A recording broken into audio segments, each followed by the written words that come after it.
Hello, everybody. Welcome back to the Gains for Girls podcast. Thank you for tuning in. Make sure you check us out at OutKick.com. Anywhere where you get your podcasts, you can like and subscribe, share these episodes with your friends. I'm super excited for today's conversation because this is a woman who I think is beyond inspiring. She has taken a incredibly tragic scenario. Not even tragic. I mean, this is unimaginable. For moms, for parents, for humanity, what her and her family has gone through is unimaginable. But she has taken this situation and she is using it to benefit others, so they don't have to experience what she and her family is still currently experiencing. Today we were talking to Ann Fundner. She is the mom of 4 children. I knew who she was. I had actually met her previously, but I don't know if I really understood the gravity of her situation, which is entirely naive on my part. But I was at the RNC convention. I'm sure you've seen the clips. Anne gave a speech, a brief speech, and she received a standing ovation. Her speech was about her 15-year-old son's death from a fentanyl overdose in Southern California back in 2022.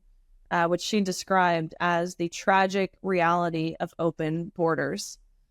She has gone on, like I said, to do incredible things. She's even just recently testified before Congress, going down to the border, trying to get to the root of the problem. Why do we have an entire political party in terms of elected representation who have embraced this, who have done none of the necessary actions in preventing this from happening to her son or to anyone else?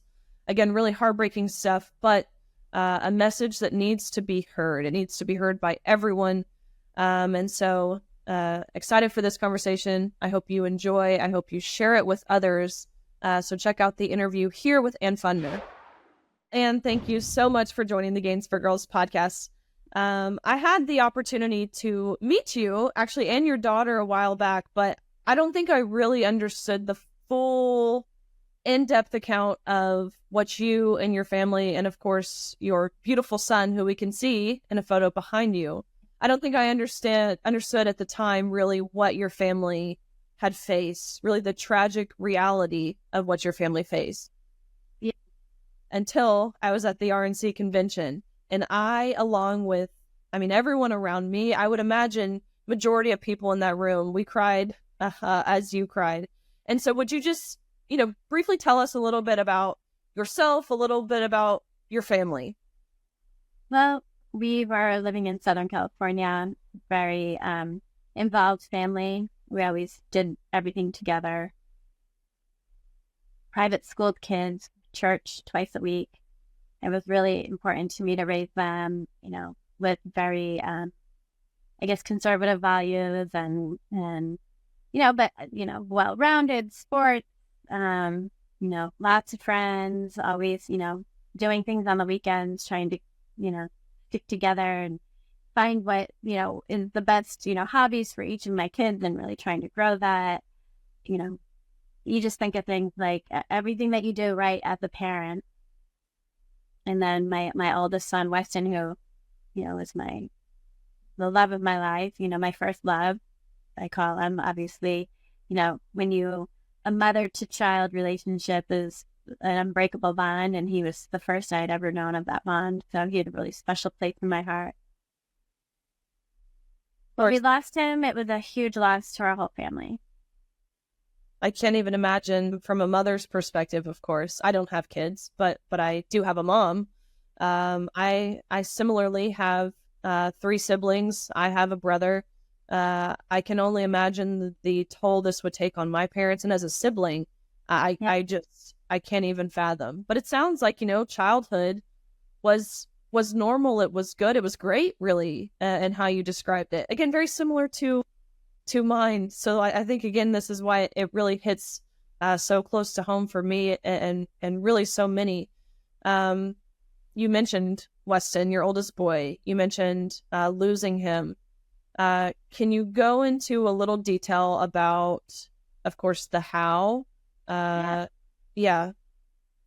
So, he was always, center of attention. He had class, he loved to make people laugh. He always lived to make people laugh. He had a heart of pure gold. I mean, he just had complete compassion for everybody. He just wanted everyone to be happy and loved. He was a very loving child. When he switched schools to try the normal high school experience, he called it, he was thrown into a huge population compared to a small private school, thousands of kids at that Dana Hills High School. And, there was just it's a totally different environment. And there's an in crowd, and he was kind of being pulled into it. And I think he just, in a moment of peer pressure, wanted to impress the right people and didn't want to say no. I thought I had prepared him for everything because I had every conversation you could ever have about the dangers of trying things that people give you. Never try anything. But I'll never know exactly what happened. But I do know that he got pulled in and he tried something that was illicit fentanyl. It wasn't what they told him it was because, he had broken bones before, and the doctors, though I said no, had offered him Percocet. So he was familiar with the sound of it. He knew it wouldn't kill him because he's been he was offered the prescription for it. Again, as a mom, I said no to that. But he knew that this is something that should be relatively safe. And if it was an actual Percocet, my son would be here right now. But he made the decision he made. He shouldn't have. There's no doubt about it. But kids do stupid things. Teenagers do stupid things, and they're supposed to learn from those mistakes. And with fentanyl, they don't get to learn that lesson. So he, tried what we believe is a quarter of a pill, and he died from it. And fentanyl pills are not Percocets. They look exactly like it. They have the markings of it on both sides of the pill. You couldn't tell the difference if you held two of them up. But there's absolutely no, pain medicine in the one that he took. And it's like a chocolate chip cookie. You just don't know which side of the pill that the fentanyl is going to be laying on. I think all these kids were doing something of that sort, and he happened to be that unlucky one. 7 out of 10 pills are deadly if you're not opioid dependent. And it took my son's life, and I think he just wanted to fit in and thought he could just get away with just doing something. I'll never know what he thought, honestly. I was very surprised because I thought that he was set up to be strong enough to handle peer pressure, but I think that's where I was. Of course, and I can attest, coming from, a recent college graduate myself, peer pressure, it's real, it exists, and it's no joke. How did you first learn, I guess, that fentanyl was involved in the overdose? Well, I guess we learned about it. They had suspected it because there's a definite, I think, categorically, the way they find them is typical. So they suspected fentanyl right off the bat. The blood test showed it at that time. So, of course, I think we hear this, and of course, there are two main issues that exist. One, of course, it is the importation of fentanyl into this country, which leads to number 2, which is wide open borders, which have allowed this.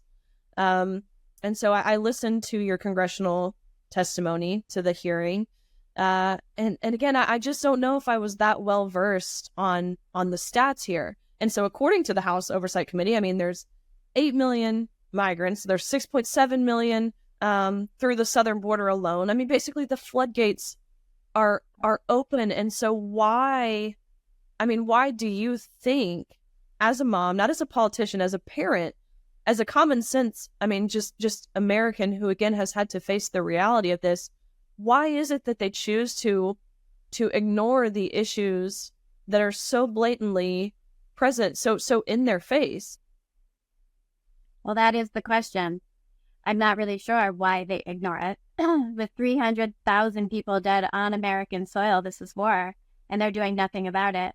When Joe Biden ran for office against President Trump, he said 200,000 people had died, according to his statistics, from COVID, and that no president going with those numbers should ever be able to be president again. Well, here we are with him as president and Kamala Harris as vice president, who was in charge of the border.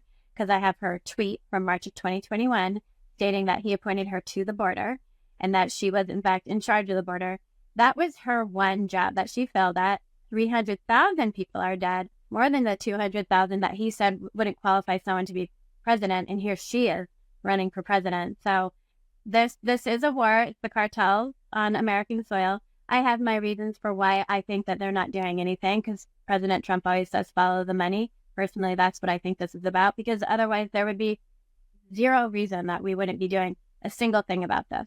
But we are not doing a single thing about this.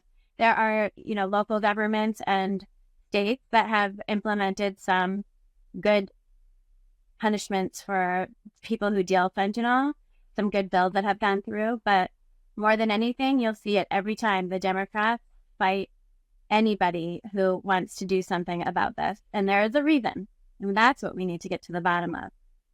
Of course, which is what you've done such a great job, of course, in raising awareness, but asking the question why. That 300,000 number, is that strictly from fentanyl or I guess drugs that have come across the border, or does that include crime and the other things that have also a result of open borders? So my numbers might be off by a slight bit, because I'm going to give you some general numbers, but the 2021 was 76,000, 2022 was 107,000, 2023 is 113,000, I think. And we haven't even put this year's number into it. It's close to 300,000. That's reported numbers. I can tell you it's very underreported. I know people whose death certificates of their children that they know because it was in their system, according to the coroner's office, have not ruled it a fentanyl death, but it is a fentanyl death. These numbers are over 300,000, and by 2024, when those numbers are going to be well over it. Yeah. And the point you bring up about COVID is really interesting and unique, and probably something people don't really make the connection to, but it is so true. And you said this in your testimony before Congress. You said, where is the COVID response? And so I encourage everyone to really think about that. Think about how we handled COVID, whether you think it was right or wrong. I mean, we shut down the nation. The world was shut down because of COVID. But you're right. Here we are sitting with this issue, this ongoing debate, which blows my mind. It's even a debate. And not only are they not taking, they're not taking any action, any steps, really. They're saying, we've seen, to your point again about Kamala Harris, who says, she was never the border czar, that she was never appointed that role.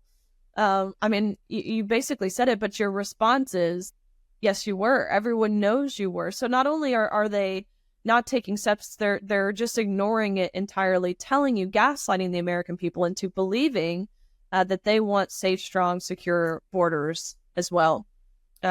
Which, of course, we talked about the border of fentanyl, right? More things I learned. Over 50,000, I think the number was, over 50,000 pounds of fentanyl has just been seized at the southern border, which that's not accounting for the thousands and thousands of pounds that haven't been seized. I think I also learned that 2 milligrams can be fatal. So that number, that just the number that's been seized, that's equivalent to potentially, over 11 million fatal doses of fentanyl.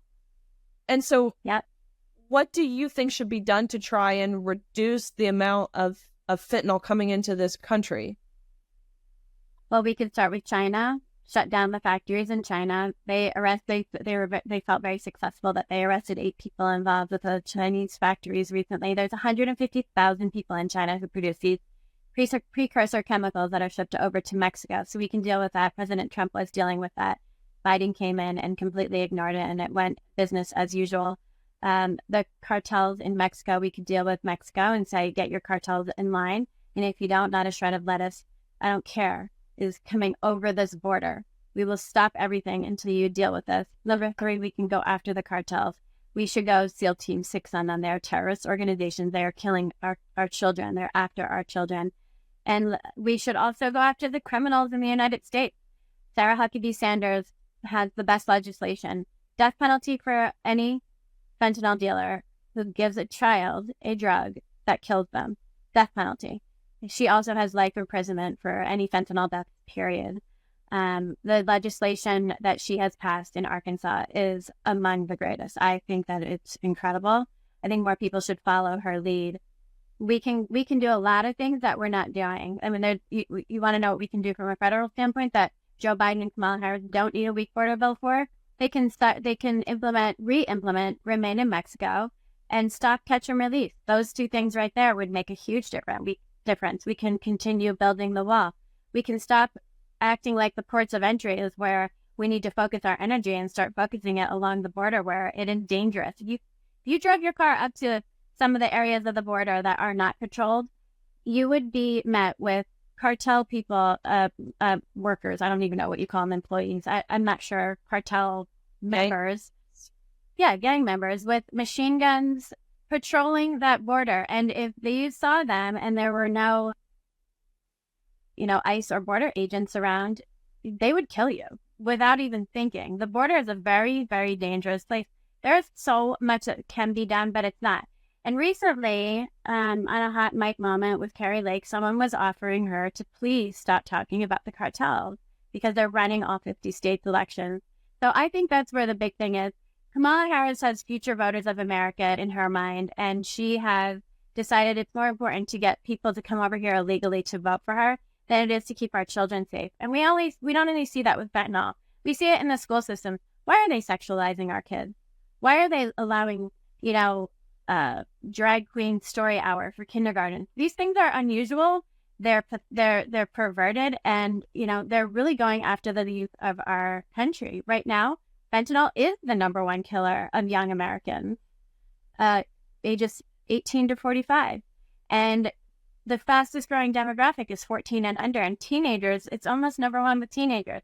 This is killing us, and we're doing zero about it. So what do I think we need to do? Completely brand new administration. Let's put someone back in charge who's been there before. So it's proven that, we can do the right thing in this country and keep Americans safe. Not a weak border bill that does nothing for Americans, only immigration. We need somebody back in office who's proven that they're going to be strong. That's President Donald Trump. And while I say this, and I want to talk to the moms, because there are a lot of evangelical Christians, a lot of gun owners, a lot of hunters, and a lot of moms who know somebody. They sometimes those pools of people don't vote. But someone, if you are going to vote, that might not vote, bring them to the polls with you. If every single one of us brought someone to the polls or made sure that they were going to be voting and talk to them about voting, and if they need to register them, they can go to what I have been just recently registered at vote4America.org. It's a great organization where you can register people to vote and get everybody you can to the polls to make this difference, because America is waning. I mean, we have almost lost it. And Kamala Harris is a card-carrying Marxist, and that's the truth. And this country, if she gets in, it's going to be a very scary place. Absolutely. I will also implore everyone, go to vote4America.org. Super duper easy. It takes 60 seconds, if even that, to register to vote. Send this link to your friends. Send this to people who in your life, maybe consider themselves apolitical and they don't really like Trump. They don't really like Kamala's policies. They're just not going to vote. Tell them that's not an option. Tell them how crucial it is to exercise our constitutional right in voting, letting their voice be heard. So what happened to Weston, what happened to the Fundner family, does not have to happen to any other family. Yep. You mentioned Sarah Huckabee Sanders. She's incredible. She's such a force. I just really, female leadership in the political sphere is limited as it stands. But she is someone who I just admire a whole lot. We've seen President Trump actually make similar statements, I believe, saying drug dealers deserve the death penalty. And so hopefully this is something that he will implement when he gets into the White House in November. In January. He's elected in November. I could not agree with you more there. What was to I guess kind of to really make it hit home again for people who think, I'm sure how you thought this could never happen to my family. Can you just explain what coping was like for you, again, as parents, as siblings? I mean, this is still fresh. I mean, this happened in 2022. So, I mean, this is still something that, you're actively dealing with. Can you explain what this looks like for your family? It's just been changed everything for us. It's unimaginable. We've gone through a loss like no one could ever. I don't want anyone to ever have to feel, which is why I do what I do. My kids have lost their leader. He was their mentor, and they loved him so much. We have lost, the kid we, first poured everything into. And it slowed us down for sure. Left where we lived because everywhere we looked, we saw him. It's hard to see as much as we left his friends. It's so hard to see them just enjoying life. So we traveled for about a year, regrouped as a family. I homeschooled my kids, and we ended up, near where I grew up. Originally, we buried my son on the East Coast, so I'm back on the East Coast now. Nice. But we go back and forth, California and back. We still have we have, I guess we're dual state at this point. But, my kids have been displaced, and it's changed everything. It's been hard on our work. This economy's already been hard on our work. Our whole lives have changed. We had a perfect life before, and this was never gonna happen to us, and it has. And it's really it's displaced us, and it's just been really hard. I don't know how else to say it other than it's just been really hard. It's been really difficult. We deal with it every day. Are you in touch with other parents who have, experienced a similar fate as you and your family? Yep, absolutely. With 300,000 Americans, being gone, especially because most of them are young Americans. The majority of them are in their 20s, or late 20s to mid 20s.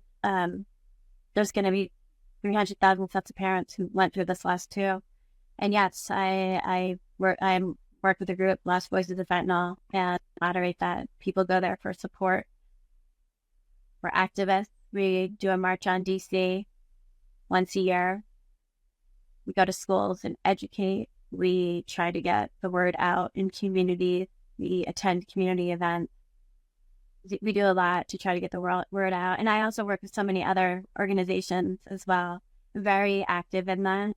But I'm also active in my 3 living kids. So when I moved here, my friend told me about Moms for Liberty, and I said, "What's that?" And I liked the way it sounded. So I'm fighting for my kids who are still here.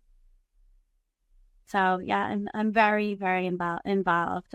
I've made it my mission because my son did not die in vain, and he's going to save lives. And that's what I'm doing. Saving lives through him. Well, that's the legacy that's really you're honoring in his name. Moms for Liberty is incredible. They do incredible work. Again, whether it's the sexualization of kids in schools, school choice, parental rights, they really do a fantastic job. So really a phenomenal group to be involved with. What's next for you? Do you have any, you mentioned some of the groups you're working with, working alongside. Do you have any big plans leading up to the election? But of course, even beyond that, to continue raising awareness.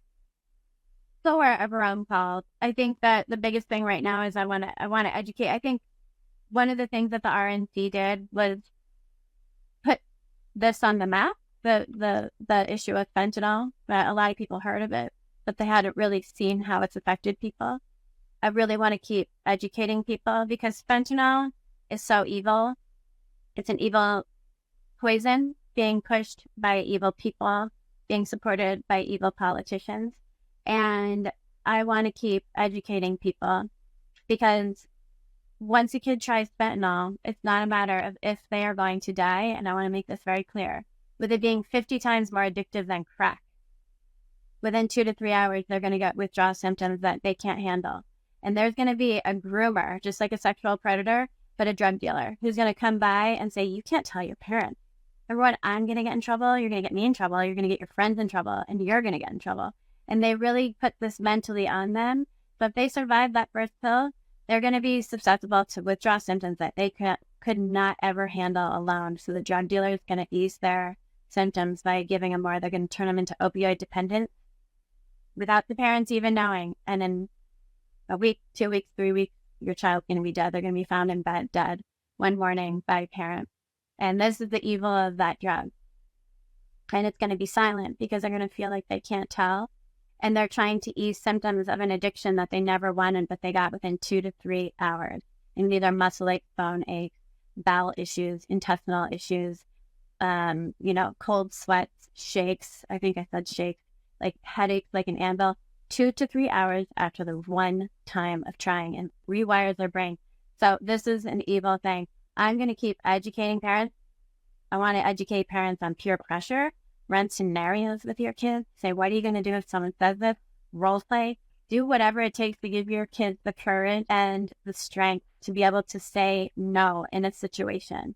Because if they do get to try it even once they are gone, it is very rare that a kid survives fentanyl after trying it one time. And so that's what my message is I'm going to keep getting out there. I'm going to keep teaching parents, and I'm going to keep trying to legislate for change.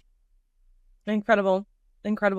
Last question for you, which I feel as if I know your answer, but was Weston's death preventable? If I had known, of course it was preventable, 100%. There's no other answer than yes, of course it was preventable. If I had known, that he was going to be susceptible to peer pressure, I would have done exactly what I told you. They could have shut the borders. They could have stopped fentanyl from coming over. Kids are always going to make stupid mistakes, and bad decisions are coming into their own. They're invincible. They're always going to, they're also very influenced by friends. And any single one of us listening has probably done stupid things that we should never have done. But some kids are more prone to try, to push the limits. It could have been preventable because fentanyl should not be over here. It should have been dealt with. It's the number one killer of young Americans, and they're doing zero about it. So yeah, absolutely, 100%. This government should have done the necessary steps to keep it out of kids' hands. It is like putting cyanide, which, by the way, it is more potent and poisonous than cyanide, more deadly than cyanide, which you can't get, and I can't get, thank God, without a special license for some special reason that they're studying something special in science, and they're putting it in the hands of children. So yeah, this could have been fully preventable. But we need education. So it's preventable from the family all the way to the country, like to the government. So absolutely. Well, with people like you who continues to raise your voice, to share, your emotional testimony, and absolutely, I believe that we will reach a point where this is not something that parents will have to worry about in the same way that you now understand is very real, exists. And so, and thank you for sharing, Weston, with the world, leaving the legacy behind that he has. And so we appreciate you. We will pray for you. I know it never gets easier to share these stories, but as you said, they're needed. And so thank you for everything that you do. Thank you for everything that you do, because I know you're out there fighting for our kids every day, and you're amazing. Really heartbreaking stuff. If you feel how I feel, it's kind of just overwhelmed with emotion. Of course, it's feelings of heartbreak. It's feelings of frustration. That's how I feel. It's frustrating, and it really feels like betrayal. We have people whose job it is to protect us, to ensure our well-being, to provide us with security, and they're failing on every account, as Anne can attest to. As she said, incredibly important that you are registered to vote and you are voting. So you can register to vote at voteforamerica.org. That is vote4America.org. Really easy, takes 60 seconds, but important in taking back our culture and restoring our great nation. Make sure you follow along Anne Fundner, what she's doing, supporting her in any way that we can. And we will see you guys again next week on the Gains for Girls podcast.